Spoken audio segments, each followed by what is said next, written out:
Thank you, Adam. I'd like to welcome you to the May 6, 2025 meeting of the Kingston Planning Board. It is 6:46 p.m. and we are going to start our meeting by introducing those people here at the table. On my left is soon to be here Rob Trisolo, followed by Paul Bean. Both are members. Peter Coffin is a member. I'm Lynn Merrill, I'm the chair. Robin Carter is our land use administrator. Our select board rep is unable to be with us tonight. Chris Patnote is a member, and our vice chair, Robin Duguay, will be here in just a few minutes. Oh, and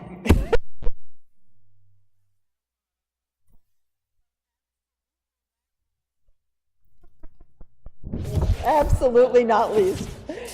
So while we're waiting for Robin to come, there's just a couple of things we can take care of. Do I have a motion to accept the minutes of the meeting of April 1st? We have a first, we have a second. Any discussion? Seeing none, all those in favor? Aye. Passes. Okay. The second thing we can get rid of is the escrow agreement for the property at 18 Church Street.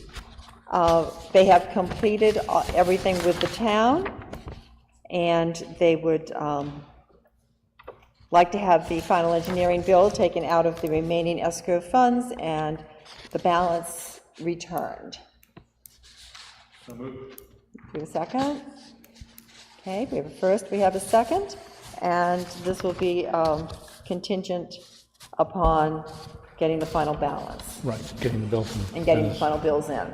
Yeah. Okay, all those in favor? Aye. That passes. Next on the agenda is a bill from Civil Construction Management for professional services. They received for the Carter Christie property. Here's the last bill. They received the plan, reviewed it, drafted a report, emailed it with the planning board for $270. Are we agreeable to pay that bill? Yeah. Any objections? I don't see any. We'll take care of that.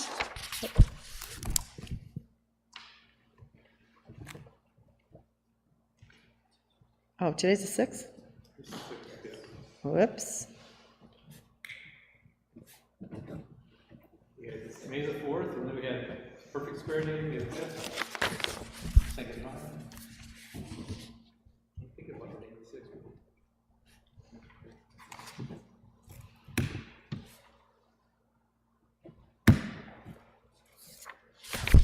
6th. All right, and the next bill is also from Civil Construction Management for 6 Granite Road, the engineering review for professional inspectional services to date for the site construction, site inspection, photos, and draft report and email to the town for the 8th of April as well as the 21st of April. He is inspecting that site every 2 weeks. Total due $825.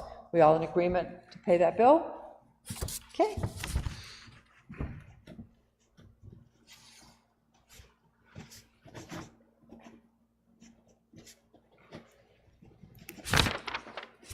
Okay. There you go.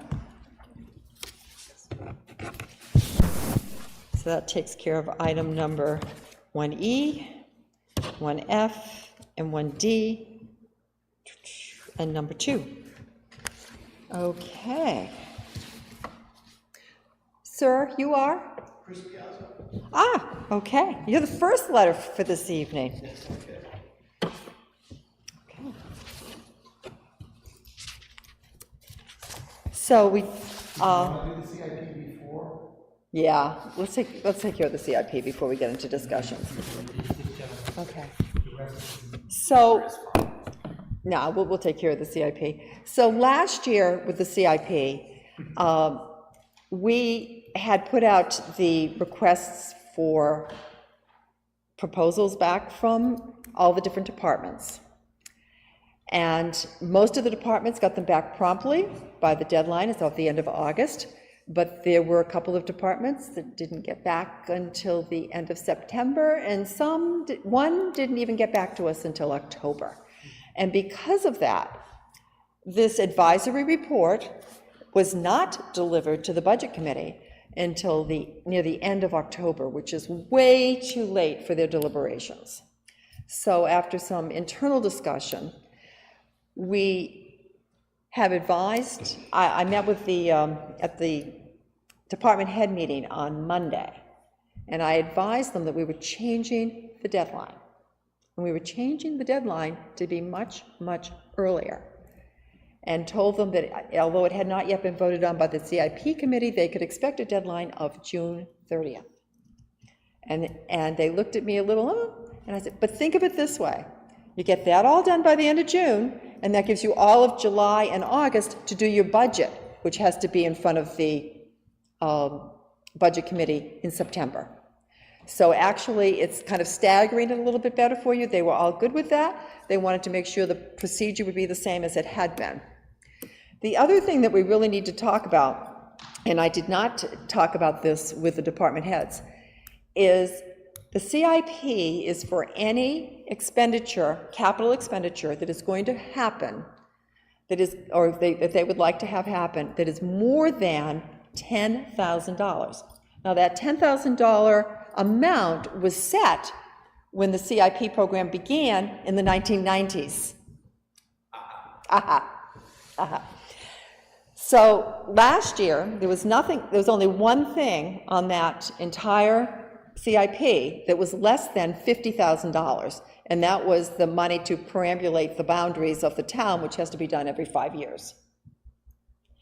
So we might want to think about changing that $10,000 to a number that might be more in tune with today's expenses. You might not want to go up. I mean, obviously they're coming in at 50, so I don't think we'd want to be less, I mean, more than 50, but certainly more than 10 might be appropriate, and I just thought we should discuss that. And based on your comments, I did look up to see what other towns were doing, and they ranged. The only one less than us was Candia at 5,000, but most towns or cities have a requirement that not only is it a certain amount, sometimes they don't specify it. Exeter doesn't specify an amount. They use other criteria, but usually there's a thing like it for something that's going to last more than 7 or 10 years or 5 years, or one town had 3 years. And it's purchase, or construct, or replace, or rehabilitate, or a physical facility or asset, a fire truck, with life expectancy greater than 10 years, or a significant purchase. And Nashua, by the way, had 50,000. Just as that's a big city, so they, 10,000 to them is chump change. It's petty cash. But I think you're in the right ballpark there. When you think about what the equivalent of a 1990 $10,000 is, it's got to be at least 30,000. Yeah, I would think anywhere from 20 to 30,000 would be legitimate. Because you got to remember, with this town, for capital expenditures that are 10 or 15,000, they generally require a warrant article anyway. Yeah. So it's a belt and suspenders kind of thing. And putting it on the CIP is a programmatic thing so that we see what's out there over the long term.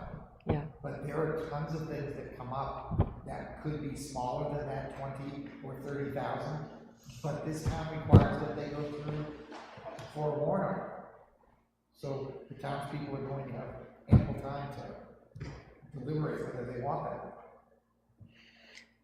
So for anyone that is watching at home on YouTube, the CIP is the Capital Improvement Program, and it is put together by the Planning Board as an advisory document to the Select Board and to the Budget Committee. Some towns call it the Capital Investment Program, which I think is even a better term, but we're not going to make those kinds of changes. No, it's just RSA. So. Yeah, and it might behoove the CIP committee, once they have completed this year's round to actually sit down and look at what other towns use for criteria and maybe think about revising the criteria for the future. But let's take baby steps. Yeah, another baby step I wouldn't suggest doing this year, and that is that in the RSA, it says that it's input from departments and agencies, and every affected school district, board, or agency. And I know the school district has its own budget committee and everything else, and this is for the advisory of the budget committee and the selectmen. But in reality, the school budget is the biggest chunk of change, and their capital improvements, we'd really like to know. The selectmen should, when they're making their budget, be able to know, and the BudCom too, what's coming up down the pike. Obviously, we're not going to get a new $50 million school or anything, but and they'd know about it if we were. But you know, large increases they're going to come up and affect the total town tax rate. So it'd be, you know, if we could get an input from them, it would be, you know, an advisory, and put it on a separate line underneath the towns, and, you know, go out those 6 years.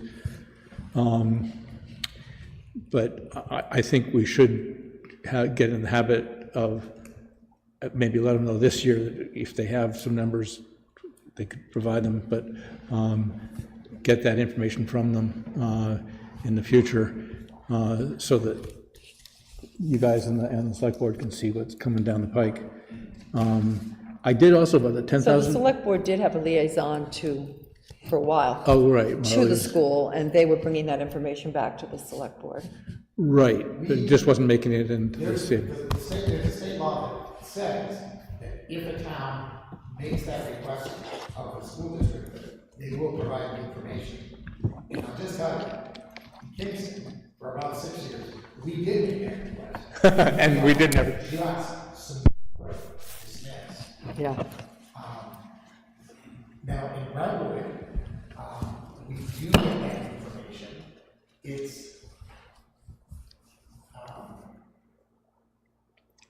I'm just gonna say, we do get that information. We keep it very separate in the CIP. Yeah. It's a separate spreadsheet. It's a separate description of projects.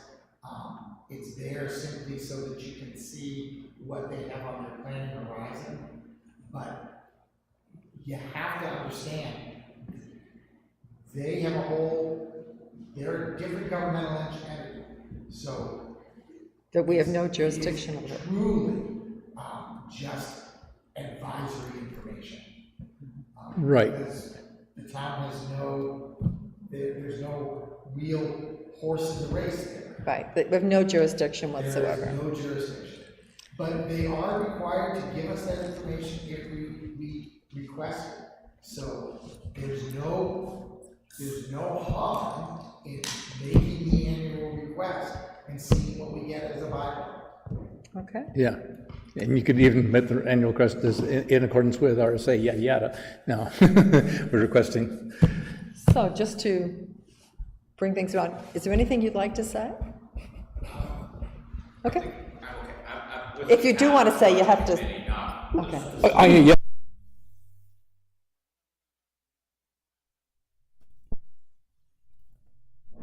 Okay, we're just being courteous.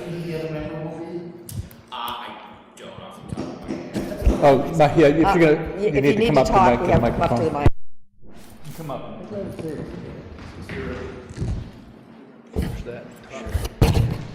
Yeah, I'm not sure. I know I'm taking Pam's spot. Yep. Pam's spot, yeah. Yeah, so. Yeah, I think Barbara's going to be appointed. I believe so, but I haven't had that confirmed. So, here we are. Why don't we kind of wrap this up a little bit, and if someone would like to make a motion that we recommend to the CIP committee various things, Okay. I would entertain it. I also looked up to see, make sure that 10,000 number, because everybody seems to have started there. That's not in the statute. There's absolutely there's no mention. The only mention in the statute is the minimum of 6 years. You can go a 10-year if you want for the plan, but I will make a motion that we increase the Baseline for the capital improvement program expenditure to 25,000. And that we add the school board to the request list for inputs, and that June 30th be the deadline for receiving town department inputs, In school. and, well, yeah, and school if they We'd request it, yeah. request it, Okay. yeah. Was there anything else that we? No? Do we have a second? Paul seconds. Any further discussion? Seeing none? All those in favor? There we go. So this is take effect this year? Yeah. Okay.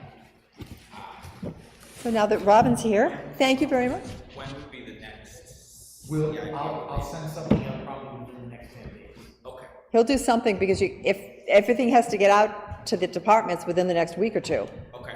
so that they can have time to get their requests back. Would it be possible to get his contact information? Yeah.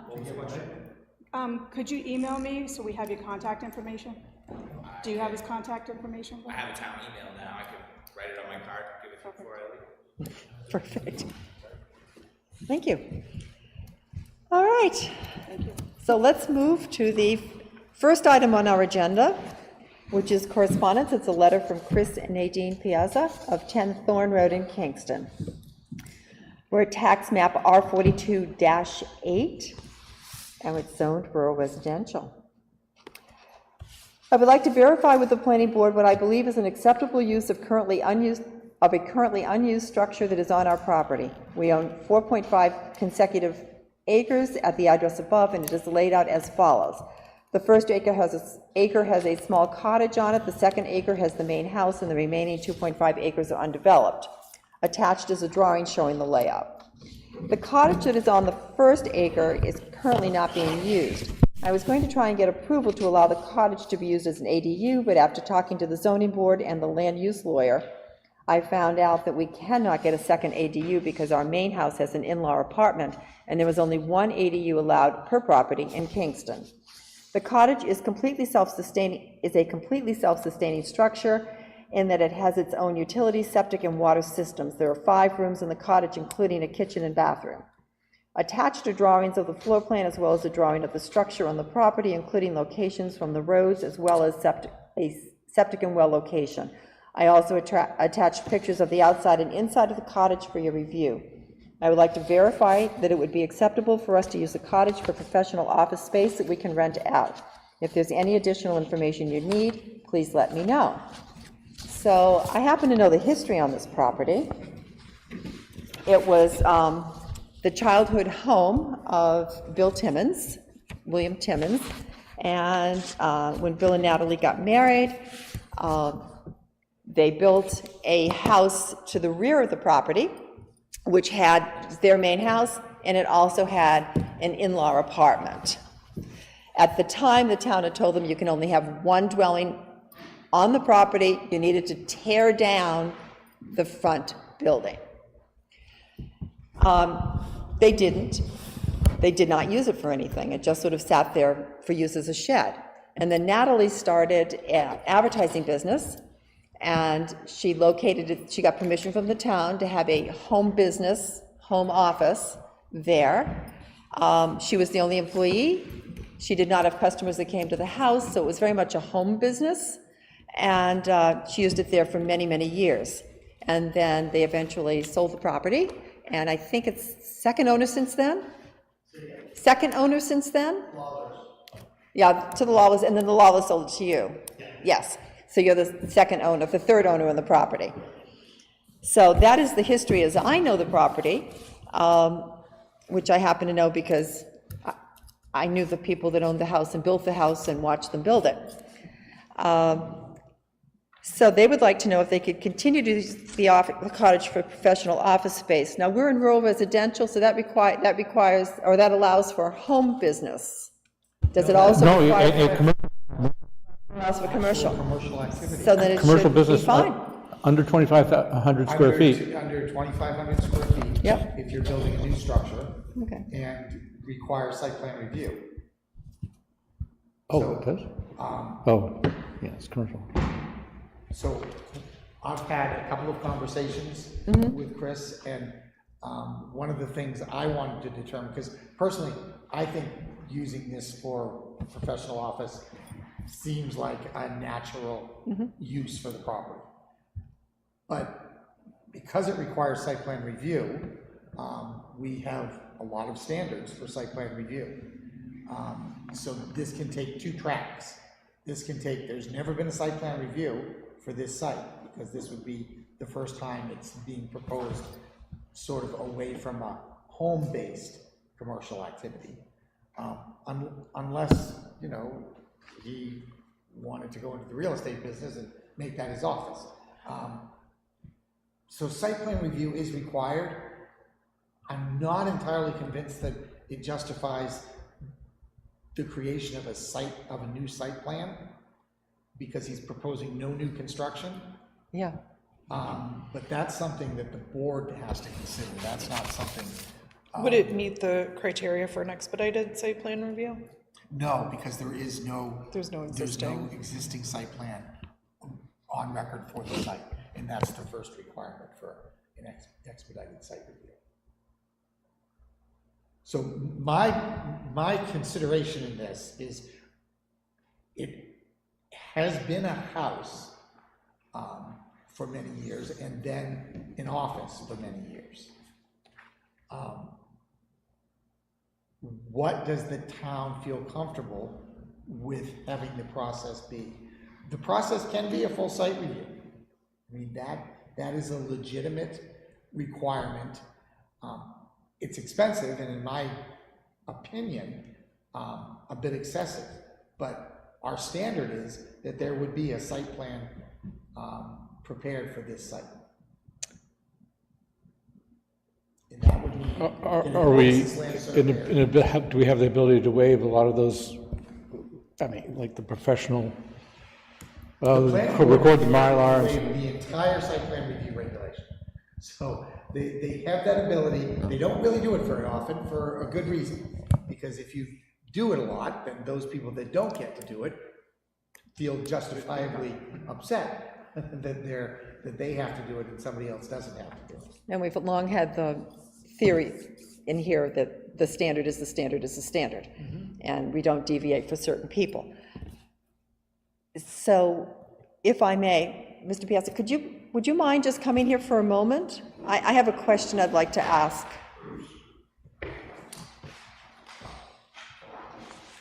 So, when you speak before our group, you need to introduce yourself, and you need to tell us where you live. All righty, I am Chris Piazza, and live at 10 Thorn Road. Thank you. So my question for you is, do you have a survey of the property with all the buildings on the property now? I use the drawings that were on file that show the layouts. Yep. I also measured it all out myself and did a drawing showing the exact locations of the buildings, which are in there, yeah. The one thing we didn't have was an overall plat, a drawing of the property with where the houses are on each, so that you could determine the 50-foot buffers. It looks like you have, because you have a road on each side. Yes. You have Actually 3 roads. Yeah, Thorn and Back and McMillan. Correct. You know, so you're probably okay on those bufferings and things, but just having that with where the buildings are, and with the measurements showing how far you are from boundaries and setbacks. Right, but I guess my question was, do you have an actual survey? I do not have a professional survey. Okay, did you? That's what you're asking. I mean, I believe there is one in the folder for that property. Yeah, it's not in this. Oh, okay, yeah, you have the tax map, but that doesn't show the buildings on it. So there's nothing here that shows, in this one, that shows the property with where the buildings are. Just the, Another copy of it here, but she has a copy of oh, it okay. there. Yeah. Oh, you've got what I've got. Okay, well, nothing that shows, Oh, yeah, there's just the. yeah, those are just the There's not, buildings. there's not a, It doesn't show where they fit on the property. so I guess my biggest concern. Yeah, it's a little hard to read, but these are the Oh. dimensions of the, this is the cottage, that's the main house, and then there's 2.5 acres that way. It's What are four. what are these lines? Oh, these are the road lines. This would be the road lines, right? So this is sort of a, I mean, these aren't necessarily straight lines, these are no surveys, this is just sort of a layout. Correct, this is just me with one of those rolling measuring Oh, okay, I devices. get it. Yeah. Okay, so You that, wanna hold on to this one? yeah, no, that's fine, I got that. Oh, you got a copy, yeah, print's a little bit small. I think I, no, maybe I don't, but, I said, oh, there it is, yeah. So I guess my biggest things are, when you have a site plan, on the site plan is where your disposal stuff, your dumpster is, where, how many, where the parking is, Parking is the, and how many spaces are you going to have, how many employees will be, how many people will be allowed to work in the building, what the hours are going to be, you know, all those typical things you need for a home business or for a site plan, and those all need to be documented, which is done on a formal site plan. so your recommendation is for a site plan that we require being done by a licensed land surveyor? Well, I'm not so sure. I'm just playing the devil's advocate and just sort of, you know, talking a lot. I mean, it's hard for us to say no to one person and yes to another unless we have a really good reason. And I hate to have him have to go through the expense of having an engineer come and do the whole engineer on the plan. There are certain things that are really critical for us to know in order to satisfy the neighbors as well. Yeah, oh yeah, I having don't to have- advocate that I don't think there's any way we can do this without having a site plan review process. Right. And that process has, in some instances, resulted in a letter of facts and findings that gets recorded because we don't have a recordable plan. Correct. And that document typically addresses those issues. It says what the hours of operation are. It says, can say when waste management pickup will be, how many cars will be parked on site. And they have, in fact, stated that there is a drawing available for review at the planning board, which would be something like that. We haven't done that very frequently recently. And when we have done it, there's been some pushback a little bit. Like on the flower shop on Route 125, I can think of off the top of my head. And there was something else we did around the same time that they really pushed back on. I can't think of what it was, though. I can't remember. So, because we can't appear to be playing favorites, but we also want to be as accommodating as we can. Just a quick question here, going back the other way. We don't allow more than 2 dwelling units in rural residential. Correct.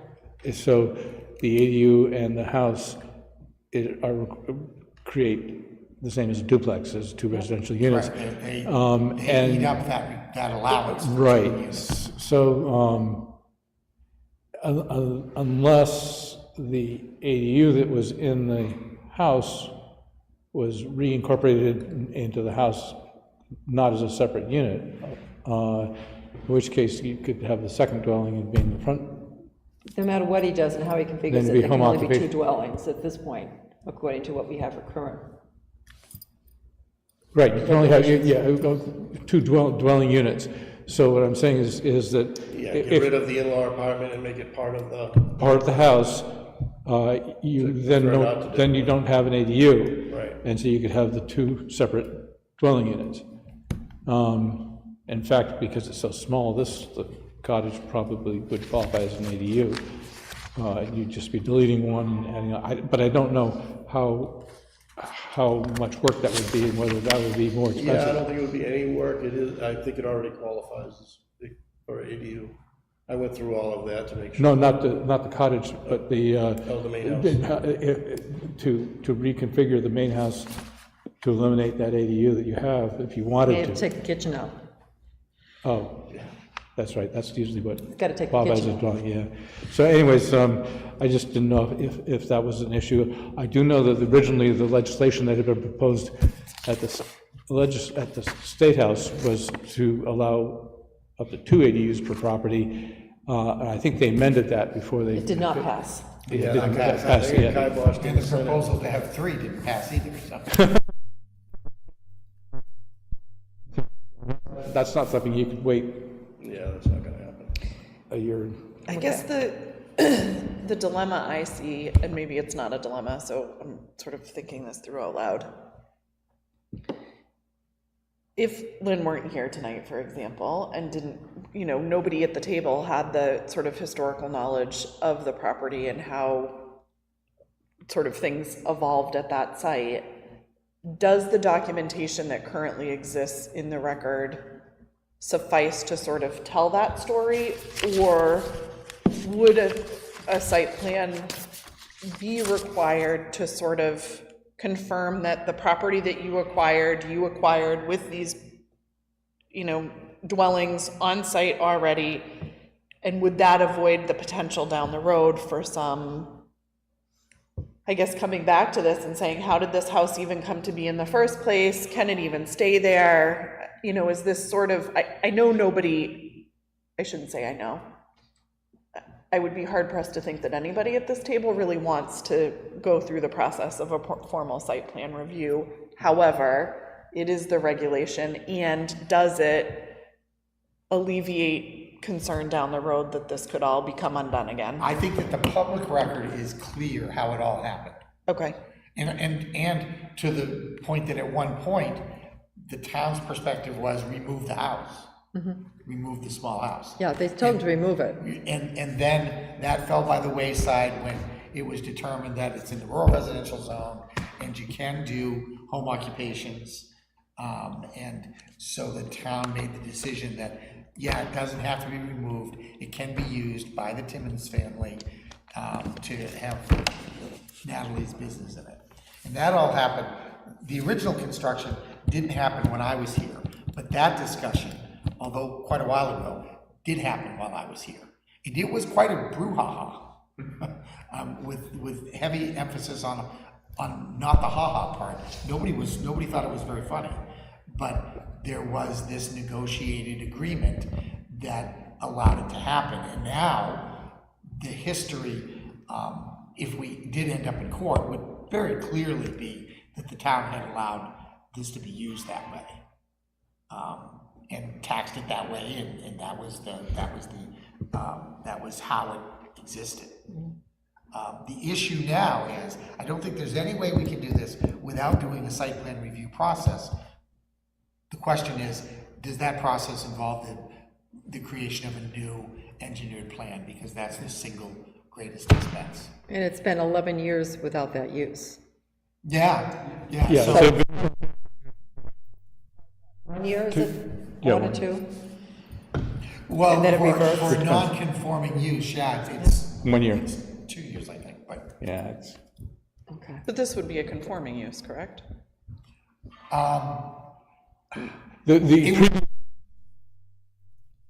Commercially, if it's used as a commercial parcel that has site plan review approval, then it would absolutely be a conforming use. Because there's no site plan. Because in rural residential, you can have both a home and a commercial use. The commercial use can't exceed 2,500 square feet. But that's contingent, that any commercial use in rural residential still requires site plan review. And there's never been an official site plan review for this.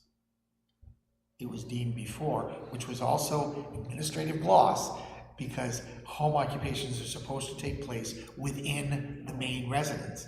And that wasn't how this was being proposed. So there's always been a squeaky line there. Well, and home occupation is different than commercial use, correct? yes, Yes. it is. Well, it can- The home occupation can be in It can look any very zone. similar. If the home occupation for instance, there's a real estate agent who does a real estate agent's office in that building out front.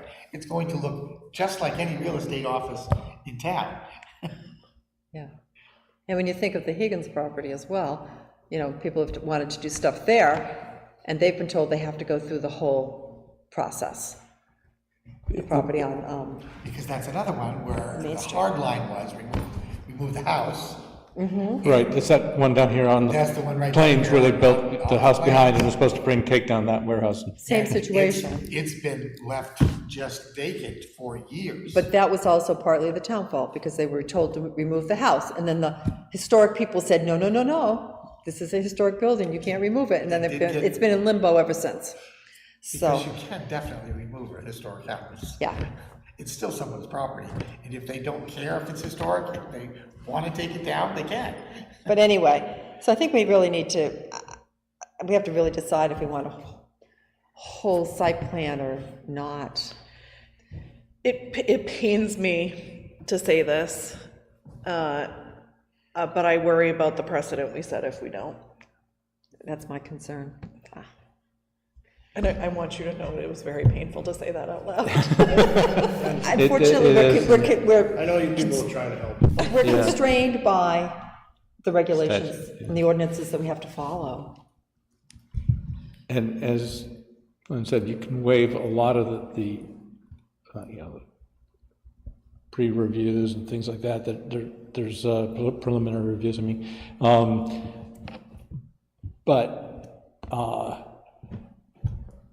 The question, you know, how many copies and how large the. If you and make the things like that. decision that it requires a site plan review, we're just saying it requires following the regulations for site plan review. So, And so we have there can be some ability that once an engineer looks at this and says to the planning board, there's no new building construction, we're going to create a small parking area, and so the stormwater management would have to be done, but it would be way reduced from what a typical full-blown site plan would have for stormwater management. That's something that they could ask for as a waiver when they did their application. Okay, But I the get it. guidance we're trying to get here tonight is what is the path that we're telling you? yeah. Do you have a prospective tenant? No. Okay. I mean, the end result that's best for both the town and the owner is for a commercial property of a site plan review. Because that forever quantifies that the town agrees to this commercial use in this manner, and you never have to come back to the town unless you want to change something. Yeah. So there's a definite benefit to doing that, but when you're looking at it from not being a typical commercial endeavor that probably has an SBA loan or whatever, and has enough money to just fork out $6,000, it's not as big a deal. For a person who's doing this as the owner of the property, trying to utilize it, that is a big deal, but that really isn't the board's main concern. They have to determine what they feel is best for the property itself. And it sounds to me like right now there are two people saying it should be a site plan review that includes a new plan. Do we have to take a vote, or because it's just a letter for asking for It's guidance? just a letter, but it doesn't do him any good if he doesn't know that that's what he's being told. Which means we take a vote? Okay. Yeah, We have a motion? I'll move that we recommend site plan review for the property at 10 Thorn Road, specific to the request to convert an existing dwelling to professional office space. I'll second that. It's not a dwelling. Structure. Structure. Yeah. Structure, yeah. Thank you. Do we have a second? Yeah, second. Okay. Any further discussion? Seeing none, all those in favor? I'm sorry. But that's okay. Do you have any advice on how to start a site plan review? Yes. I mean, I will go forward with it, I just don't know how to do it. Yeah, why don't you call me on Thursday? Okay. All right, and I'll walk you right through it. You can come in or we can call either way. All right, I'll come in. I'm here 10 to 4, Okay. all right? Thursday, 10 to 4. All right, I'll come And in, I'm I'll come here in the about next 11. I'll Monday, come in 10 to about 4 11. too. It's always 10 to 4, Monday or Thursday. I'm not saying you have to change your life to do it on Thursday. I'm retired, so I'm I've saying got all we the can- time in the world. We can do it on any Monday or Thursday that works in your schedule. Appreciate that. So it'll be this Thursday at 11, I'll be in your office. Perfect. All right, thank you, everybody, for your consideration of this. Appreciate it. Thank you. Okay, so the next item on the agenda is the construction report from Dennis Quintel regarding 6 Granite Road. And does anyone have any questions or concerns about that? Yeah, it seems like his major concern, and apart from having not been told that construction was going to start on this, is that there are retaining walls on that steep slope that we did discuss in the planning board with Dennis, and the instability of that slope, and the retaining walls were not part of the plan, and he has no idea of whether they're engineered or not. They're vertical walls, which is not something that one would normally associate with a retaining wall at the base of a tall, unstable, soft sand cliff. But yeah, I think that really needs to be investigated, and Well, his investigation is this. Establish this bond, and oh, right, yeah. And that bond requires an as-built plan, and that as-built plan would show those retaining walls. Right, He is, however, needs the engineering. wants to go one step further. He wants a certification from whoever it was that installed the walls that they were built to an appropriate construction standard. Right, And this is, I've spoken with the property owner at length about this. She understands that that would be a requirement, that this bond would have to be posted, and that the as-built plan would need to be accomplished. The only difference from this amount, do they all have one that has the seven? So that's $750 for the hydro seeding. That's already taken place, and it is growing. I went out and did a site walk today. There's grass growing up everywhere. So that was removed. So instead of a $10,750 bond, it would be a $10,000 bond. And I believe that will satisfy Dennis. yeah. And then if he discovers that that retaining wall is subject to failure and it has to be taken out and built to standard, yeah, it's not going to get a certificate Correct. of occupancy. So, yeah, then do we need a motion to say that we need to get To establish the bond? establish a bond Yes. for $10,000 Yeah. for work at 6 Granite Road? So moved. Yeah, seconded. All those in favor? Thank you for making the motion. No, because it's part of the bond that they just approved. Okay, good, all right. Yeah. Okay. Takes care of that. And then the next thing is an inquiry from Sandra Guy of 4 Exeter Road, R34-55, reference a small farm stand. I'm interested in placing a small farm stand cupboard on my property to sell homemade soaps and herbs grown and produced here on my property at 4 Exeter Road in Kingston. I make the products by hand in small batches and grow or harvest the flowers and herbs to create the essential oils and exfoliants that are added to the products. I am attaching a picture of the intended 5-foot by 2-foot stand with the sign I plan to use. The sign will say homemade soaps, lotions, salves, and herbs. I am seeking approval from the planning board. Please let me know if you require any additional information. Is that for residential agricultural? It is single-family, it's single-family agricultural. So, yes, the farm Yeah, it stand is. would definitely be not an issue. It's also a home occupation because she's actually using the herbs and plus some stuff that she's going to import to manufacture these cells and stuff. So, But as far as the home occupation side goes, that's all fine, but that says there'll be no display, so we have to emphasize the agricultural. side agricultural, that allows the farm stand is Allows farm legitimate, stands, and then, but the sign, and it looks like she's taking great care to do this, but, because I added up the size of the signs, has a 2-foot maximum, and 2 square foot maximum, and it looks like those are about 1 feet across if this is a 2-foot wide shed, and they're about 5 inches at the most tall, maybe 4 inches, somewhere in that, which would add up to less than 25 inches, so less than 24 inches, square inches. So I'm pretty sure that's all legitimate. We probably should include a letter that says the sign has a maximum.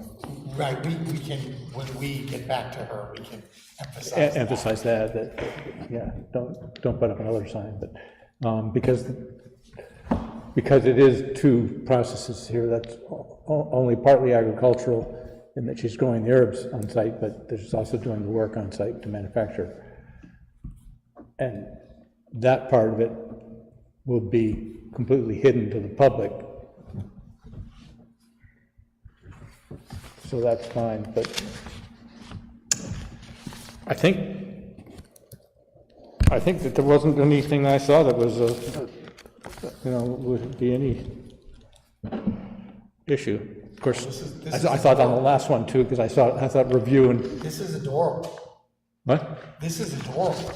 Yeah, And we have many of them scattered throughout town without permission. yeah. This is right on 111, right up to 125. Is there any concern about pulling over, like cars pulling over? I don't think so, You because know, I think you it's get far enough memories. away. It's not really. It's, you're not, it's right next to the fence, and so, So the I road don't hasn't think people are quite going that widened fast there. at that point, quite frankly. I'm just bringing. I don't think, has the road widened? I don't think the road is really widened there yet, but No, the shoulder seems there's pretty not good. much shoulder either, and, you know, there's that new house. Is this year-round or seasonal? Because usually farm stands are seasonal. Yeah, You know but what I mean? If this is a but year-round they're thing not, with snowbanks, is that an issue? oh, I see what you're saying, yeah. I think that's just something that, Well, farm stands don't have to be seasonal. They don't. Some people, No, they typically are, but we don't require that they be. no. It also looks like, depending on where it's positioned on the property, people can just pull into the driveway, get what they need, and then. yeah, I have a feeling people are mostly gonna pull into the, whoops, wrong one, pull into the driveway.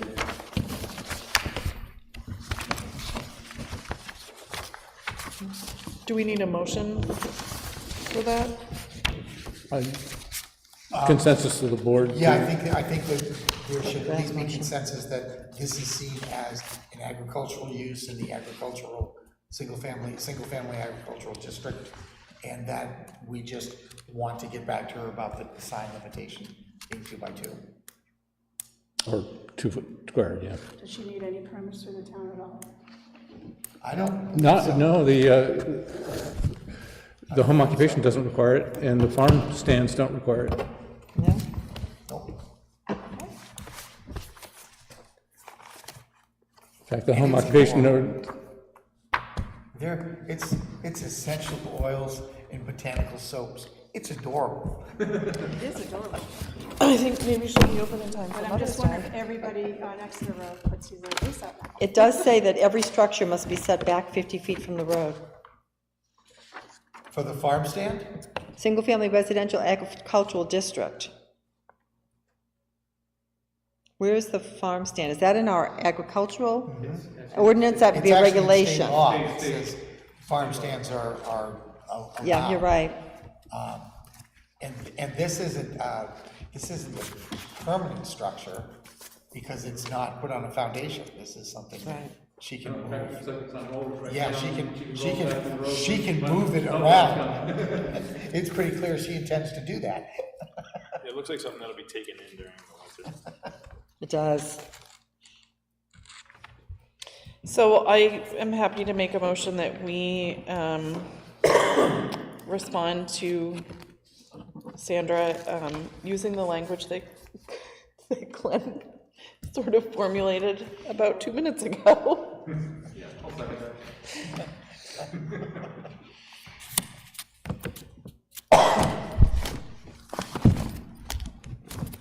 We have a second? Okay. Any further discussion? All those in favor? Aye. Okay. So now we get down to the little bit longer portion of the business. The next thing is the master plan RFP. So as you all know, the master plan is in the selectmen's budget, and we have drafted an RFP to, or we have not drafted it. The planning board has drafted it, but it's actually been drafted by Glenn after reviewing other people's RFPs for this. And we will look at it. If it's something that we think is looking good, then obviously it will go to town council and to the select board for their approvals before going out to bid. And on the last page, you'll see that there's something that's highlighted. I highlighted that because when I sent this to you, I didn't have the town's actual tax exemption number, but I do now, and the version that would get sent to the Board of Selectmen has that revised number. That's found on page 8.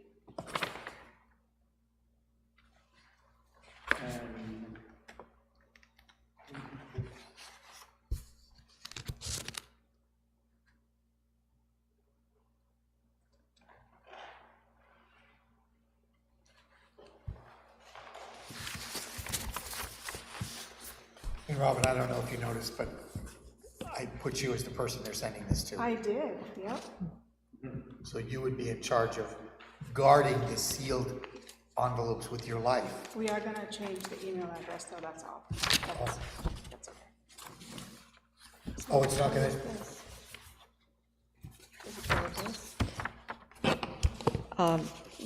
So the community profile is something that still has to be written.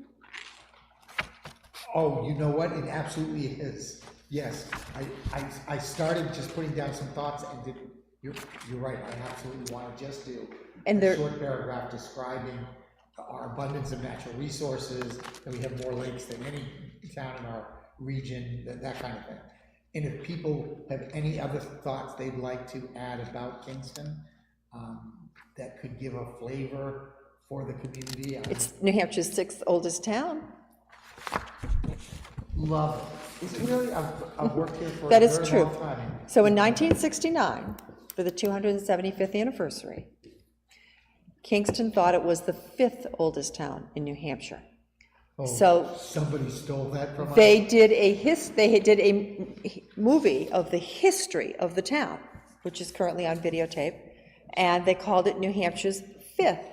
Oh, And after they stole that began from us. publicizing that it was out there, Newcastle got very upset because the towns that are older than Kingston are Portsmouth, Exeter, Hampton, Dover, and Newcastle, Newcastle's not even. by less than a year. Really a town. So they have a It's just some Yeah. rich people. So there was a little bit of controversy over that at the time. Well, yeah, because fifth sounds so much better than sixth. And Hampton was enormous. Yeah, and Hampton came all the way over here. Yep, Hampton was our butter, I mean, yeah. that's unfortunate. But no, I love that. I love to put that in sixth oldest. It's still old. I mean, there's 236 communities in the state, so that's very old. It's very old.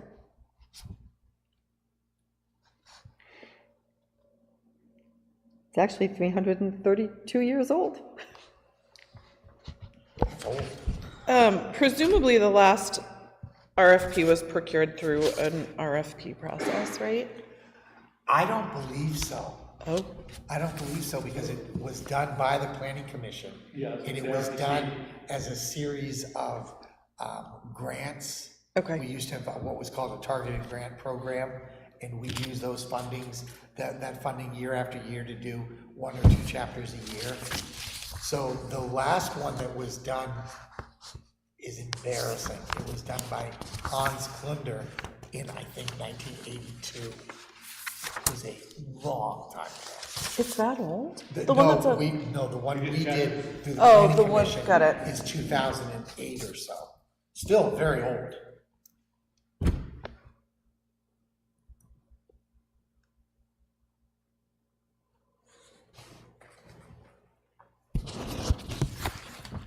And my understanding is the town was really unsatisfied with the one by Klunder. They called it Blunder. And I don't know if they ever formally adopted it. They spent a lot of money. They spent a lot of money on it.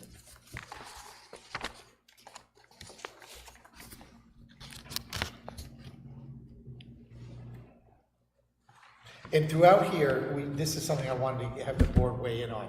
Throughout here, I use planning board. Usually we use, these projects are done using a master plan steering committee. So you'll see that throughout here, I have master plan steering committee in parentheses, because a lot of times, a steering committee is put in place and they actually oversee the whole process. And I didn't want to presume one way or the other, but before we send this out, if we are going to have a master plan committee, all those places where it says both, it would only say one. It would only say the master plan committee.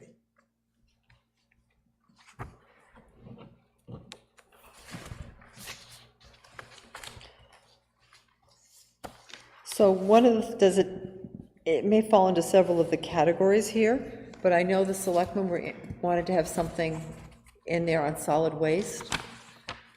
Yeah, there are some new, the state has allowed some new additions. And I saw that at a conference, that, to new chapters. Yeah, you can do neighborhood design, and neighborhood planning for separate regions within the town, which you could do. We have some distinct separate areas, like, God knows, Great Pond. That's a whole different world down there. And so the point of doing that would be to call out those neighborhoods as areas that need special design guidelines or special thought and consideration. And that's not a bad thing. And there's a section in the enabling legislation that talks about having sections that include specific neighborhood design topics. So that's a bullet we can put in here.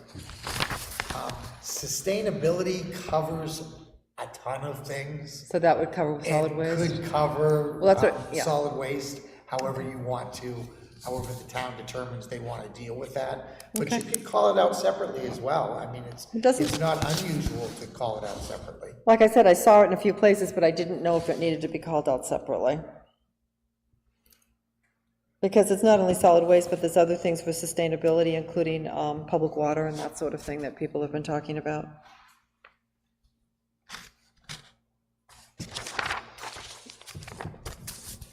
I have an ask. Do we need to go through this tonight? Is it possible to come back with suggestions for you next meeting? How packed is the next meeting? Well, how packed is the May meeting? It's not incredibly We have 3 hearings. packed. 3 One is the Camp Lincoln. Camp Lincoln, Oh, that's, yeah, so hopefully that that should be quick. should be quick. I hope I didn't that wasn't the kiss of death, saying that out loud. Probably was. We have a design review, and we have a site plan that was approved years ago that has to be sort of reauthorized. Should be great. So I don't think any of them are extraordinarily long. Okay. The one you're talking about, 4 Marshall Road on the reauthorization, that's significantly different with, No, this is the development on Meeks Road. Yeah, that is on our agenda for May 20th. Okay. The development on which road? Meeks. 1 Meeks Road. It's the one that was that's when the they Brown want to House update. It was, yeah, that's the one that they're, welding shop, and then they're gonna be wanting to do a Right. landscape, so it's gonna be completely different business, but, Okay. yeah. so that's a comments, yeah. That's the one I think that's gonna. That's a site most plan, discussion, right. okay. Is there any And the benefit, design review is for, Liberty Commons. okay. is there any benefit to board members sending their comments to me and I collect them and send them out ahead of time? No, that's what I was gonna suggest. Good idea. Oh, I thought No, you no. said no aside. No, that's what I was going to suggest. I think that's a good Yeah, idea. that's a good idea, but give us a deadline if we have any. And that'll kind of help us, if Robin shares everybody's comments with one another, then that will help consolidate our discussion. Right. And if you have no comment, you can just shoot me an email saying no comments. Okay? Sounds good. That'd be great. What did you ask, Robin? You always have an ask. Nothing's ever easy. So if we're gonna have those ready for the next meeting in 2 weeks, why don't we plan on having everything to Robin by a week from today? Give us a week to peruse it, and For then, my sake, you should probably just say tomorrow. That's good. okay. And then the last thing was, at our last meeting, there was a major discussion on affordable housing, housing density, and that sort of thing. So there are a whole host of bills in front of the legislature this year because everybody recognizes that if we want young people to come in and take jobs and take care of us as we age, then we need to have affordable housing for them. And affordable rather, we're not talking low income, we're talking, affordable. Yeah. So that someone that makes 80% of the income of the community, the median income of the community, can afford to buy it. So I had Robin send to you some of the talk about some of the articles that came up.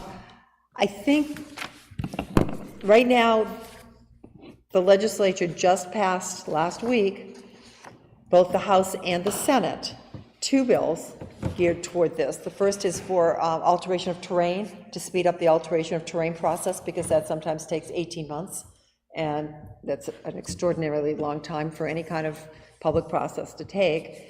So that has passed both House and Senate, and there may be some discrepancies that may or may not be worked out between the 2 of them, but it looks like that's moving forward. That was one of the key pieces of legislation. The other one that has passed both the House and the Senate is the number of parking spaces. And what passed was 1 parking space per unit. And the argument in favor of that was that, yes, everybody understands there really should be 2, but we don't want to mandate 2, so we're going to mandate 1, and if developers think that nobody's going to buy the property or the condo or rent an apartment because they don't have 2 spaces, then they will provide 2 spaces with their plan. But that has passed, so we know that certain things are changing. That there are a couple of things that, there was a Senate bill, when the House approved it, the House changed a little bit, so either the Senate has to concur with what the House did, or they go into committee of conference to decide what's going on, to agree to disagree or come to an agreement. So that is not final, it hasn't been signed by the governor, but that's the direction things are going. And certainly density has been the #1 topic at the State House. They're going to do something because they know that only by density can they reduce the lot size enough to make lots affordable enough to build a $500,000 house on it. 5 to 550. So in providing you with the information, and one of the things that came to my mind was, I don't think there's a one-size-fits-all, and I think that's what they're trying to do in Concord. I do think there's a Kingston way, and I think there's a Manchester way. I think that there's, every town has its own way. One of the things Kingston has grown toward over the years is doing cluster housing, But when we did cluster housing, we did not give a density bonus for providing all of the open space around it. You just, if you were in aquifer protection, then you still needed 3 acres for every dwelling unit that was going to be on that property, even if they were clustered in one little corner with everything else around it. If it was not in aquifer, then it would require 2. Unless you're over age 55. And then you can cluster it more together, and you can add more to it. So our over 55 developments seem to be accepted, and everybody seems to kind of like them with all the open space around them, as the way we could take density from an over 55 area and make it to all ages, because that's been helpful in keeping the cost of over 55 housing down. So, Not in Brentwood. not in Brentwood, not in Brentwood, where it's still 700,000. Yeah, the density was higher, they got to put in a whole lot more units, and they're selling for $800,000, so it didn't. It did not achieve that in Brentwood. Nope. One other concern I have with that is that the places that built under the current open space cluster zoning requirements, if you change the rules, are they going to come, even though theoretically the open space is preserved and it should be an easement, are they going to come back and say, oh, we can add this number of new houses in our development because the rules are changed? And I think you've got to make sure that it's understood that the zoning that was in effect. That shouldn't be the case, but you're absolutely right, someone will try it. Yeah. Yeah. Someone will try it. So we should talk with council about that. Yep. That's certainly a question to ask. I know that the 2 and 3 acre zoning came about for a couple of different reasons. In the 1960s, they started the first, well, actually, I can't say it was the first development in town, because really the first developments were Great Palm Park and New Boston Road and Hillside, Highland rather, which were on the water, and they were all sold as 1/10 of an acre lots for summer camps and tents and tenting and that sort of thing, and then they evolved into what they evolved into. So those are really the first ones. But the first modern day development was Ridgewood. And when Ridgewood came, children came, because they were getting 2 kids per household. Of course, now we all know that the statistics show that since the 1990, it's been 1 child for every 4 houses, so we don't have that same situation. But it was a knee-jerk reaction. And the knee-jerk was, let's make big lots so we can have fewer houses and therefore fewer people and therefore fewer kids and lowest school costs. And of course, that's all now been debunked with the white papers that have been done by UNH that prove that more children do not increase school costs.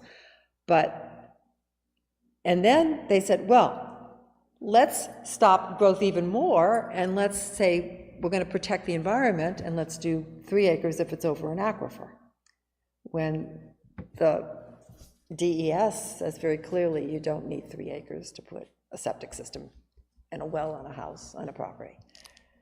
So, I mean, that's how we got to where we are. And not only us, but towns throughout. And we have towns like Deerfield that are 5 acre minimum lots. But what we've done is, what we've created as a consequence is sprawl.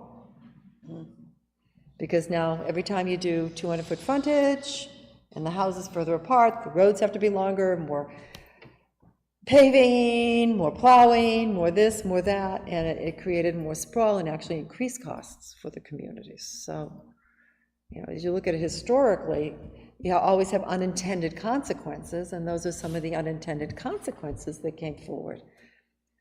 So what I really was hoping we could do was talk a little bit about how we feel about what might be a way to increase density so that when things get passed, if they do get passed through the legislature this year or next year, we're ready to go.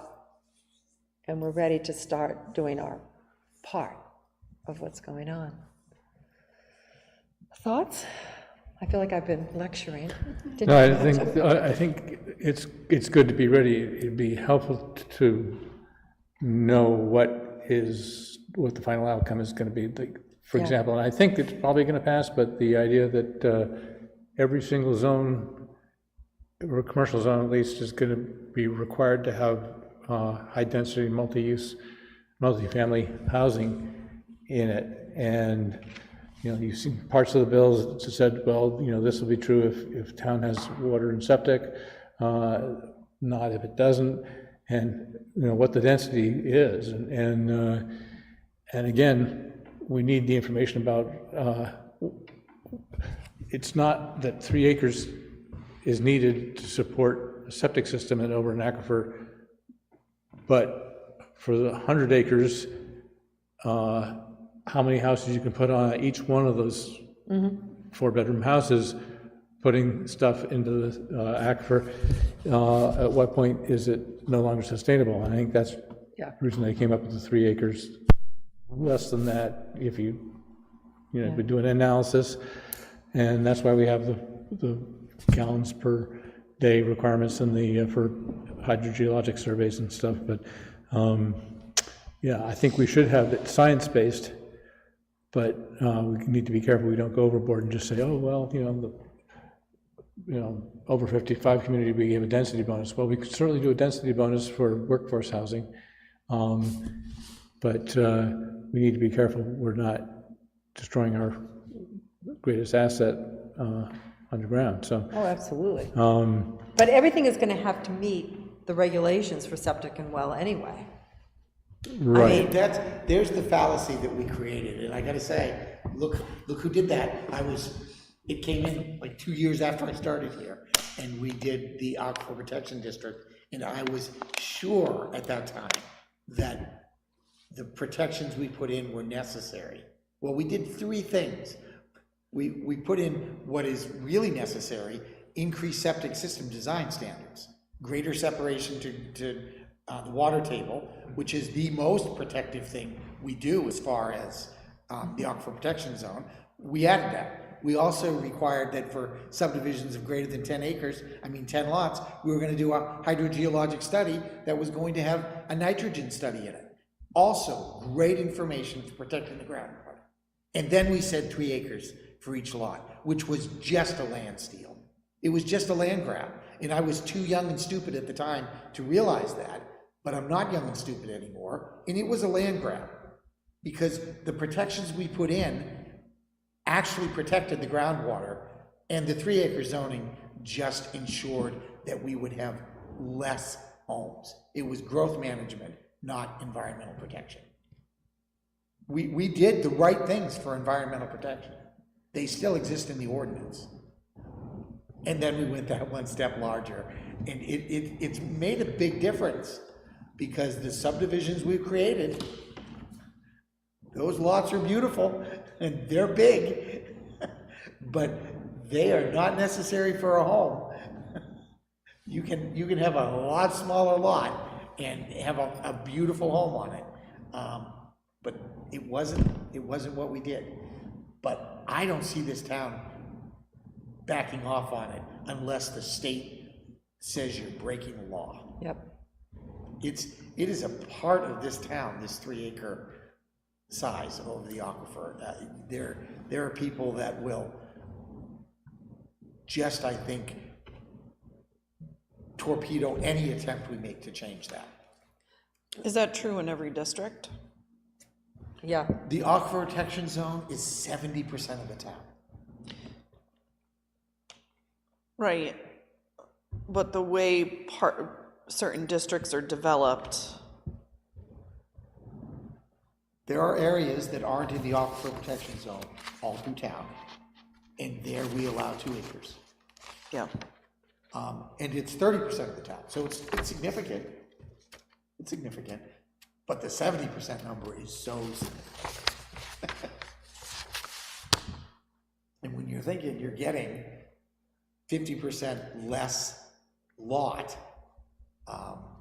if you didn't have that 3 acres, you'd be getting another lot every two lots that you make.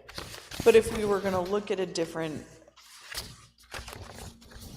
lot size, I guess I'm just wondering instead, does it make sense to look at certain zones as, I guess back to the point of the master plan, if we're gonna carve out certain like communities in the town, are there certain areas that we wanna look at, that we could look at a greater density I think of you- housing in those You areas? absolutely have the authority to do that.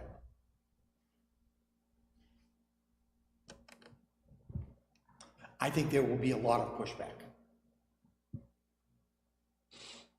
To what, to increase density or to? Yeah, to. I mean, Density. okay. Well, we do know that the bill that's in front of the legislature right now says that a town cannot mandate larger than a half-acre lot if you have public water and sewer, Right. and more than a 2-acre lot if you have well and septic. So And- we would comply with that in 30% of our community. Right, and then of the 70%. And then the 70%. We'd have to we would be change. out of compliance, right? Yeah. And that is getting pushback because municipalities don't want to be told what to do. Not because they don't think it's a good idea necessarily, but because they don't like state mandating certain things on local municipalities. Well, for 40 years, the state has said zoning is a is a town responsibility. Correct. And the state laws were developed, and that's the crazy thing. We're not a home rule state, so everything, all the powers that the locals get are granted to them from Concord. But for 40 years, Concord has said zoning is a completely local endeavor. And now they have a different mindset, and they're thinking zoning isn't, or has failed at the local level, and so it needs to be a state-run enterprise. Well, it's a bit like the building on Class 6 roads. They want to mandate that statewide. That's correct. And yet, only the towns know, and the road agents and everybody else knows what could be done on that, and Exactly, it's Now- not a state decision. now, we could require that, road be brought up to Class 5 standards, and if it's not enough right away, Well, actually, no, I think with that bill, you can't require that it be brought up to Class 5 standards. I believe that bill says that if they want to put a house on a Class 6 road, they can. yeah, they'll have to sign waivers and, Sign waivers that the fire department can't get to you, the police department can't get to you, but and yeah, I think if you that wanna live they there, you added, can. an amendment, I think something about, that it'd be insurable. Of course, anybody can get a certificate, say it's insurable. If it costs you $1 million to insure the house because nobody, fire and police can't get to it. So I there's all don't- is kinds it- of crazy stuff out there right now. To your point about sort of the public sentiment about that, if we're going through this process of looking at an updated master plan, is that one of the central questions that we want assessed? That has to be in the survey, I absolutely in the absolutely think survey.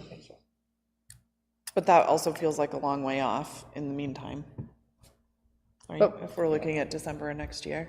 Right, we have to very closely watch what Concord's doing, because they could require things that the master plan isn't in a position to even address, Correct. other than addressing after the passage of potential laws. So I think where we're at is, I just wanted to bring the discussion up, because when they act, we'll know the end of June what's going to happen, and when they act, they're going to act, and we're going to have to respond. So we need to be thinking about it, and thinking about how we want to move forward and make it work for us, depending on what they do, if anything. Maybe they won't do anything. Right. But it's still something that we need to be, I think that's highly unlikely. I think it's highly unlikely. From what I've seen from the coalitions that are being developed up there, I think that they're getting all of the right people together, so I think this kind of thing is gonna happen. Well, it began 20 years ago, when the business community said, we don't have enough workers. And we don't have enough workers because people can't afford to live here. And it's mushroomed and mushroomed and mushroomed, and it just got worse and worse and worse, and then it got really worse during the downturn in the Dodd-Frank era, and then it got And then it just went crazy. And then housing in Massachusetts got so unaffordable that they all moved up here, and making it not only taking care of our own, but taking care of all the immigrants as well, who didn't come to help our workforce because they're still working over there, which is all just factual, but it's what it is. And it's America, so you can do it. And it's mushroomed to the fact that, you know, 5 or 6 years ago, it was a 20,000 unit, 23,000, and now by 2030, it's going to be 30 to 35,000 housing unit shortage. So it's just getting worse and worse and worse. We have space in our schools, you know, we've got, and we're all, New Hampshire's what, the third oldest state in the nation, I think, Maine and Vermont being the only ones ahead of us in age, if I'm correct. So. Are all top three in, I thought one was in the retirement zone, out in Arizona or Newport. Oh, you're talking about age of the population. Oh, yeah, I was like, wait a minute, what history class did this guy? No, population age.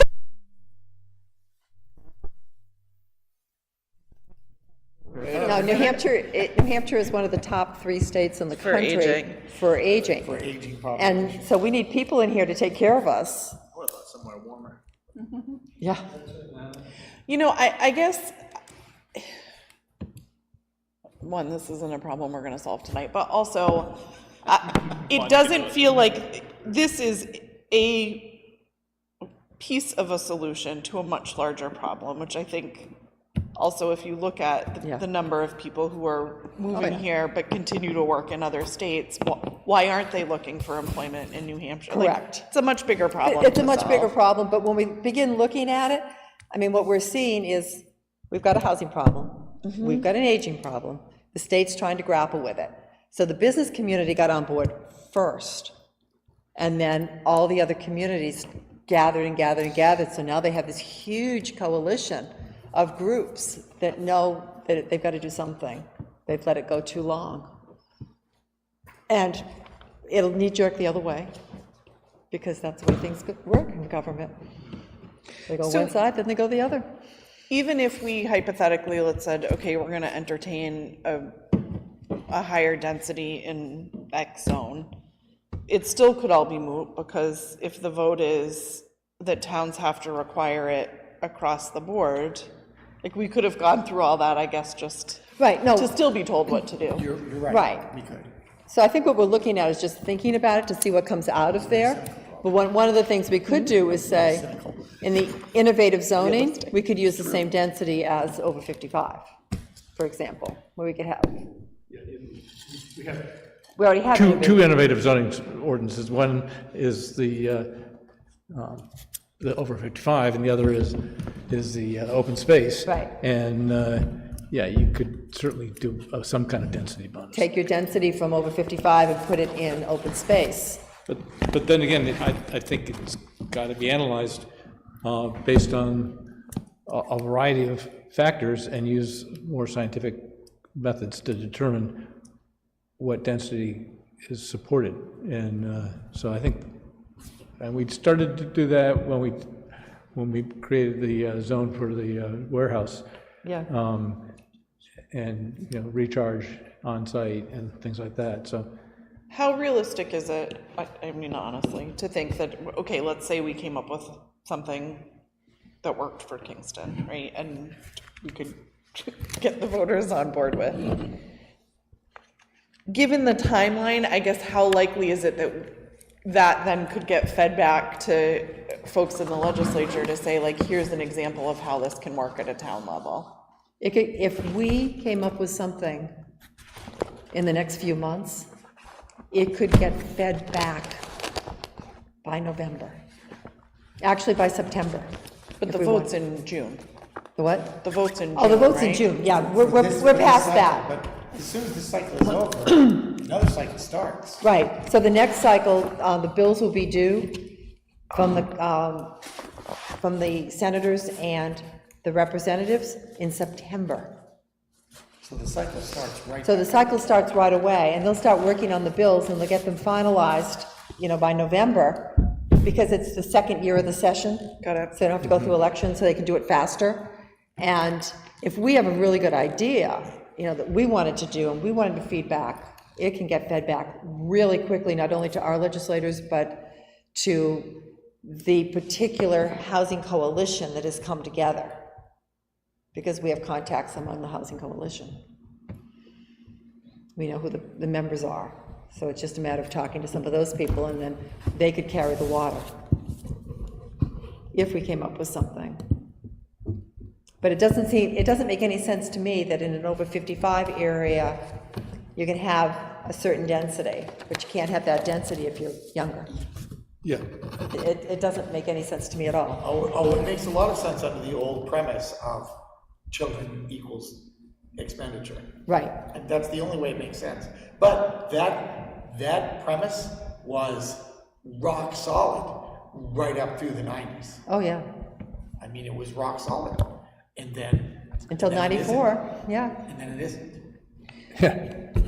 It just, Perfect time in the high school. We built the high school with an expansion module. It's anticipated. It happened all over the state. Oh, yeah, all over the country. All over the state. And what was the other date that they said that the The birth rate Brentwood is Elementary School has tanking? never gotten close to what it was built for capacity. where? The Brentwood Swayze School. Oh, really? They put that huge addition on, Yeah. and now there are still empty classrooms over there Really? because it never met the need. Well, at least Sanborn did smart. They moved the middle school over to the empty rooms in the high school and rented out the old place. I have a lot more questions, and I feel like, Oh, good. I feel like people want to go home. Always an But I guess I'm just strategically thinking about, so how much land in Kingston are we talking about? Because there's going to be places, one that are already developed, one that already have the, sort of grandfathered under 3 acres that can't be touched. But we And so what are we talking about? I think we're for not taking that. I think we're just, potential. we're taking innovative zoning, or the conservation zoning, open space zoning, and giving it the same density. So it could be anywhere in town. Right, so what would the impact of that be Very little. realistically? There's not many spaces left in town to build. That's Well, it my would be question. interesting, we haven't done That I a didn't build-out ask well. analysis. We haven't done a build-out analysis. And it's a common planning tool. It could be something that the planning commission does them. They charge to do them, but it's a project that they do. How much does it cost? $5 or $6 grand. Okay. Brentwood had one done 7 years ago now, maybe 6 years ago, and it's discovered that there was a lot of undeveloped land still. So I feel like that's a key piece to this, because if there is an ability to have a certain percentage of an impact that feels substantial, great. But if we're talking about such a small percentage and such a small Right, if we're impact, I don't know 85% built out. right, then I don't know how far down this road we want to go. That's a really good thought. Build out analysis, that's Yep, what it's build-out called? analysis, yeah. Kensington did one also that the planning commission did. Theirs was in 2021, I think, and that was a big surprise for the town, because Kensington was shocked how much undeveloped space they had. they thought they had done a lot of conservation, and they have done a lot of conservation, but there's a lot of land that's just owned privately still, and if it turns over, it's 50% more houses than they have now. We've got 100 acres off of Mill Road. We've got the golf course. But so much of the open We land, have and the three Cheney land. parcels. We have the 3 parcels for Liberty Commons. Right. I mean, there's, so that's 170 and 125.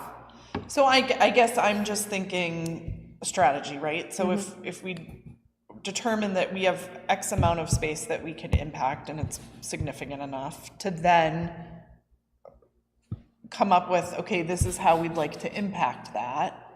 That to me is the message that gets back to Concord, which is this is what we're entertaining as a means to solve this problem for you So in like- our town. In our town. In the old master plan, they had set goals for the amount of open space.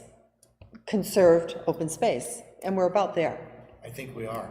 You're right about there. I think we are. I think that the. We're still short, but there's goal was quite, 20 to nothing's coming up. 25%, Yeah, I but think. it's short by not much, as far as At acreage. least 5%, so I think we're, but nonetheless, it's not been making progress. You know, the site where we wanted to put the public well in is sold for money, and, you know, we can't compete. And so right now, with the housing shortage and everything else, there's just, unless people are adamant that they want to protect their land, we're just not getting anybody coming up that's, you know, obviously, the most recent case was 125, Magnuson Farm, you know, but we don't see a lot of stuff like that coming in.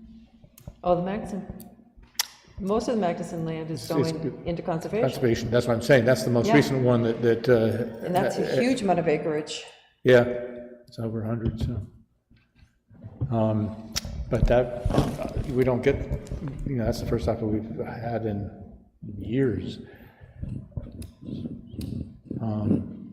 So, you know, what happens is that towns are sold, there's reasons why land didn't get built on. You know, first off, it started, you know, there are not that many people and living in town, and then as developments came in and started going, especially in the 70s and 80s, they looked for upland areas and good building lands, and now, you know, you're talking about poorly drained areas near water, you know, all the other things, poor soils, you name it. And there's reasons why people didn't build on certain places, and now people want to try to figure out how to, you know, wedge that in and make it happen. And that's really where we've got to be careful. So when they do the build-out analysis, they take into consideration the topography, correct? Yeah, what they do is they eliminate those areas that because of natural features can't be developed. And then they eliminate those areas that are developed to the extent that the zoning ordinance allows. And then they look at everything else. And they come up with a number of units based upon the town's current zoning allowances. They'll also do a run if you say we change our regulation from 3 acres to 1.5 acres. What would be the impact? What is the impact? As long as you tell them that there are assumptions you want to see worked out, they'll include those. If you ask them that after they've done the build-out analysis, they say that will be another $4,000. Sure. Sure. Because it's information that has to be put in early in the process, not late in the process. Can you get a grant for that? I mean, there's so little grant money out there, you know, you can search, you can look. I mean, the housing opportunity grant that was released first 2 years ago, and then the last round is towns are currently in it, that you could have absolutely done build-out analysis with those funds. I think there's gonna be more of those funds coming. I mean, it's wise policy by the state to do that. It's wise Oh, policy yeah. to make money available for planning activities. I just don't know that that's going to be a priority in the next few years I know. from, It got me between eliminating the income tax and everything else, and losing all the federal funding, we're in a fiscal crisis now Yeah, in the I don't state, and I don't see that coming back, and that was the two-edged, double-edged sword, and I think the HOP funding was COVID money. yeah, that was, I and think the it kept housing going, it opportunity stretched, grant money and was COVID. that came into an end, and then starting this year, they've eliminated the income tax, so, you know, they're looking for ways to cover costs, and they're not getting them. And then they got IEC and everything else going on that's sucking money. If we had the money in our budget, is that something you guys would want to do? Yeah, I think if we find funding for it, that would be Don't you find a that, worthwhile look. the final budget? I don't know if I have the final one here. Yeah, that would feel like a next logical step to me. Sounds like a no-brainer to me as we're putting together the master plan. It sounds like knowledge we'd want to have for the master plan. And I'm thinking we might be able to It might, take, depending upon the consultant we had, we could ask if they could incorporate that into the housing chapter. there's a thought. I just worry about the time. When we send out this RFP and we come up with a consultant, we could front end the housing portion. Yeah. I think And they want say us we to want front that end the first. housing and the solid We'd waste. be in charge of how we wanted that to work. And if you got the right consultant, that activity would be something they could do in-house. Some of them are gonna say they can't do it, but I presume some would say they could. Because I'm presuming that the RPC is gonna be one of the people that respond to the RFP. So, we know they can do it. Are build-out analysis confidential? No, I'm just wondering, does it make sense to see what was provided to Brentwood or Kensington to see if that, yeah, I can send those. I'm just wondering to send see what those kind of information reports. we might get? Sure. Yeah, they're not confident, they're all public. And they're gross planning tools. Yeah. So. Do they have them on Kind their of see what kind website? of data you're gonna get. They might, I think Kensington might, but I have both of them electronically, I can get them to Robin to send everybody. Yeah, why don't we do that? Yeah, happy And- to do that, Think about that. happy to do that.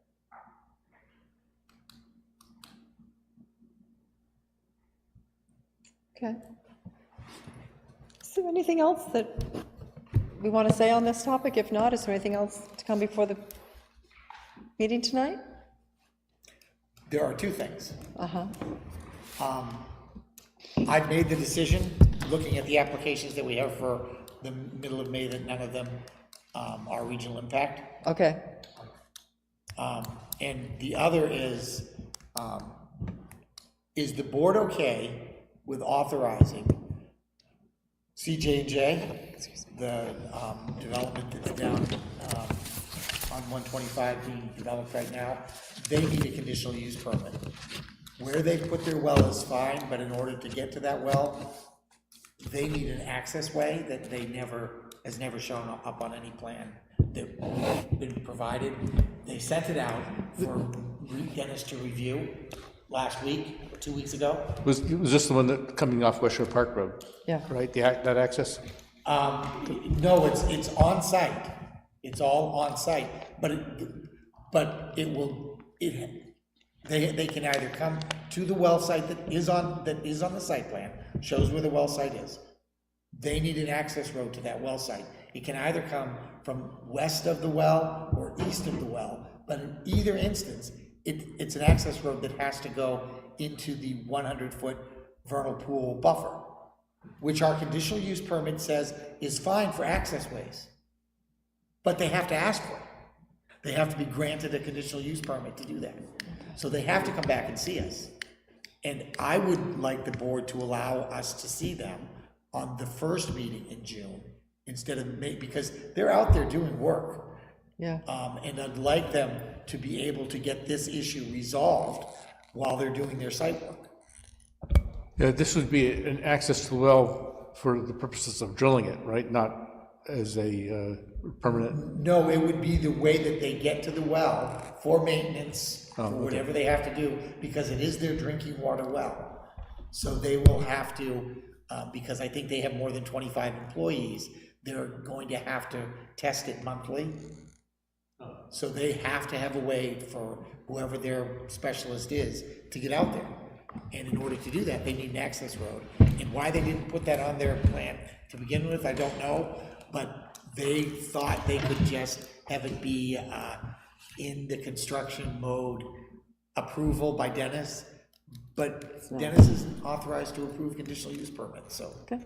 it has to come to us. Well, let's get So them on my the agenda. request is, if they can get us all the information in a timely manner, which, read that as really quick, I'd love to be able to put that conditional use permit on the first meeting in June.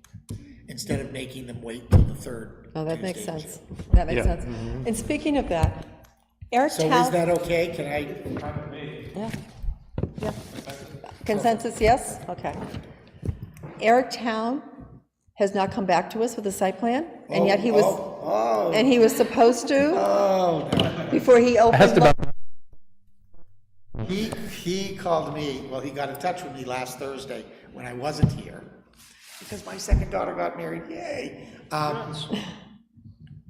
He sent us a plan that shows a lot of information, but is not a site plan, because it doesn't ask for any of the things that he talked about doing, like short lease rental of the cabins and concert venues and using the waterfront for water skis or any of that. We do have a good plan that shows where everything is on site. That's lovely, but it's not a site plan. So I rejected it from the site plan standpoint, but he doesn't think he has to do a site plan. Well, he's been told 100 times, and he asked last Thursday, because he has a new attorney, which I won't say public why I think he has a new attorney, but he has a new attorney who wanted the cease and desist that was issued last July, so I sent him that. Throughout that, it just says the exact needs to do for site review. And I can't believe he doesn't really have, no, he asked for it, so I sent it to him. Why he wouldn't have it already, I don't know. I mean, he's had, Yeah, he's had one.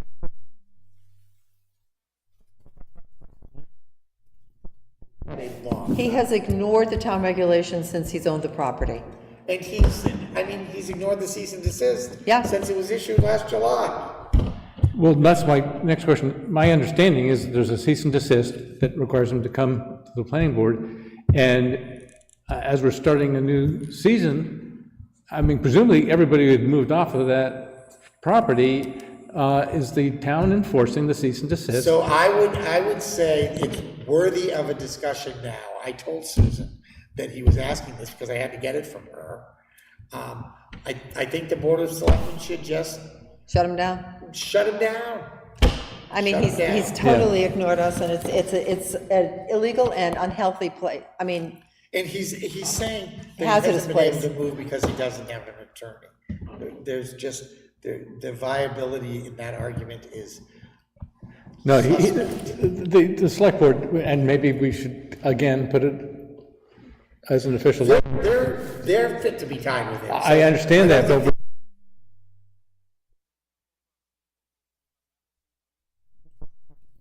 on the site plan, we've been telling him since he bought the property what he needed to do if he wanted to do anything other than a Boy Scout camp, A basically. day camp. A So day, how- you- we get that on the selectmen agenda? well, I think we I'll send talk them, with send them a Susan- letter I'll talk with that, Susan on, because that cease and desist Requesting was enforcement. threatened to be reinstated at Yeah. any point. Okay. That's gonna, I thought it was still in effect. today's Thursday. She's got to know first thing tomorrow morning to get on the agenda for Monday. She has to know by Thursday, I think. Yeah. Oh, that's right, today's Tuesday. Tomorrow's only Wednesday. I think you just Oh, said. that's all right. It has to be Thursday, and then you said tomorrow. Yeah, okay, no, okay. It's too, This has gone on too long. Yeah, and they're, The grapevine is that they've put 30 campground sites, tent sites on the island at oh, yeah, you can Golden see it. Acres. If you drive by, you can see, there's a lot of stuff around there. Plus, they've had a trailer for sale in the parking lot. and they put an a RV. real gate down. And Pedro knows about it for months. And there's an awful lot of, we talked about this before, an awful lot of non-enforcement going on in this town, considering we have a code enforcement officer.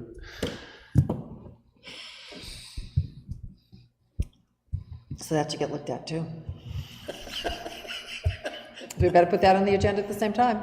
I'll ask them to, well, I have heard from them, I haven't seen a plan, but I have heard from them, and their design, their, They said they had state approval, they didn't need town approval. well, they know they need town approval. I know. Because they, at least they have been legitimately in contact with me. Yes, they have. So I will contact them and tell them that, why am I hearing campsites when you know that's not allowed until the site? Campsites and a bathroom. On an island? That's what I heard That's not camping. through the grapevine yesterday. All about a 2-inch rise above the river level, the entire island. How possible is that that's just rumor? Well, they Well, I've seen an awful lot of, today to have somebody go out and talk about the septic. Okay. So something's going on. Maybe some sort of septic, that they were gonna put a septic in and pump it up, something like that, but even so, they need permits, and maybe they got a permit to do, maybe that's what they're talking about with state approvals, that they got a permit to do some sort of a septic plan But that at would the pump it. local level, neither Kevin nor Pedro would allow them to do that without site plan. So, yeah. They are somebody I will call on Thursday. List Because gets longer. they've called and asked questions. It was clear that they were putting stuff together, but again, I haven't seen anything formal. Yeah. Haven't seen anything formal. Their plan didn't include anything on the island? No. No. we don't. he talked about Previous- having tent sites there. There were historically, there were tent sites there, and Yeah. that's all he was planning to do, was allow people to pitch tents on the island. Yeah. But no bathrooms, no structures, no improvements, no building of the causeway, and things, so. On that island that's flooded before. Oh, yeah, the river and it will flood again. I've never seen it flooded, but I've been told it has. But I've never seen it. And what's the place down on 125 south of that, where it used to be Early and Sons borrow pit, that up on the hill, that they come in off the Comcast property? Oh, yeah, yeah, I can't remember the name. Fieldstone? Fieldstone, yeah, Fieldstone. They've had trucks for 6 months now, have a variety of trucks for sale on the Comcast property. And, that's, You need to send that to the Board of Selectmen. yeah. That's gonna go to the Board of Selectmen.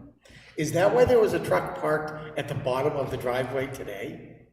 Yeah, well, it's, for the big for sale sign, on it, the big black truck. I didn't notice a for sale sign, but I did think, why is there They had a certain, nobody within 300 yards of it? They'd never know if someone stole it. 'Cause you I couldn't hope they see it. didn't leave the keys in it. yeah. Well, Well, some people know how to make a car run without a key. they also have,